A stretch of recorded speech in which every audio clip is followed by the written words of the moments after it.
A dog sees a cat. The cat freezes. The dog lunges forward. The cat hisses, arches its back, and vanishes under the nearest sofa.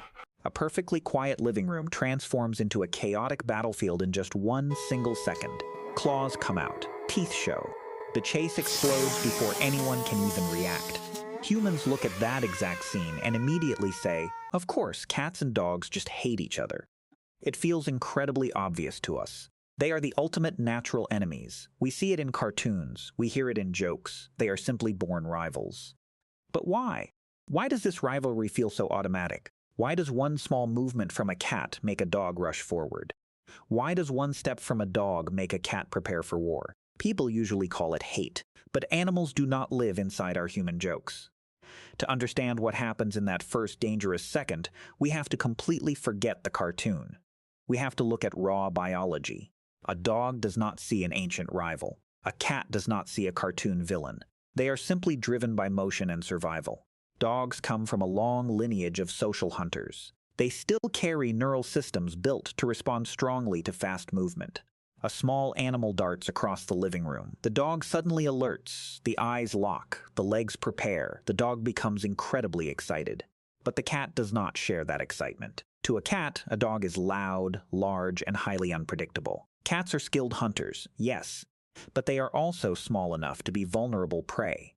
They must stay constantly vigilant. When a larger animal rushes toward them, their entire body prepares for immediate danger. The back arches, the claws extend. The escape route is quickly calculated. A dog gets excited. A cat wants distance. The dog pushes forward. The cat pulls away. Their instincts collide in a fraction of a second. A dog chases out of pure curiosity. A cat escapes for pure survival. The battle begins before it truly begins. But there is another layer hiding inside this chaos. Two animals enter the same room, but they are not reading the same dictionary. They both use tails. They both use ears. They both use posture. But the meanings do not match. A dog may approach with a loose wagging tail. To a dog, a wagging tail means excitement. It means a willingness to interact. A cat sees that exact same movement. But a cat translates it differently. For a cat, a fast, swishing tail is a sign of intense agitation. It is a strict warning. It means back away immediately. The dog sends a friendly greeting. The cat receives a direct threat. The dog steps closer to investigate. The cat arches its back to appear larger. To the dog, this sudden movement is an invitation to play. To the cat, it is a desperate attempt to avoid a fight. Every signal is completely lost in translation. Every intention is dangerously misunderstood. When a dog wants to play, it might drop its front legs and stare directly. A direct stare from a dog can mean focus and readiness. A direct stare in the feline world is a severe challenge. It is an act of sheer aggression. The dog barks out of frustration or pure joy. The cat hears a terrifying alarm from a much larger predator. They are trapped in a biological misunderstanding. The dog sends, come interact. The cat receives, danger approaching. The cat sends, stay away. The dog receives, chase me. Nothing has actually happened yet. No one has bitten. No one has scratched. But the environment is already flooded with extreme stress. The dog becomes more pushy. The cat becomes more defensive.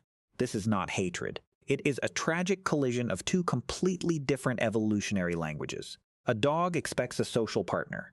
A cat expects a solitary boundary. When these two conflicting dictionaries clash in real time, the immediate physical result is motion. And motion quickly turns into a chase. And that chaotic chase becomes the exact story we humans will simply label as natural-born enemies. But if cats and dogs were truly built to hate each other, why do we see so many exceptions? We see dogs ignoring cats. We see cats sleeping next to dogs. The rivalry is not a fixed law of nature. It is simply a risk created by biology and early learning. When a dog and a cat share the same household, they can learn to translate each other's language. The key word here is safely.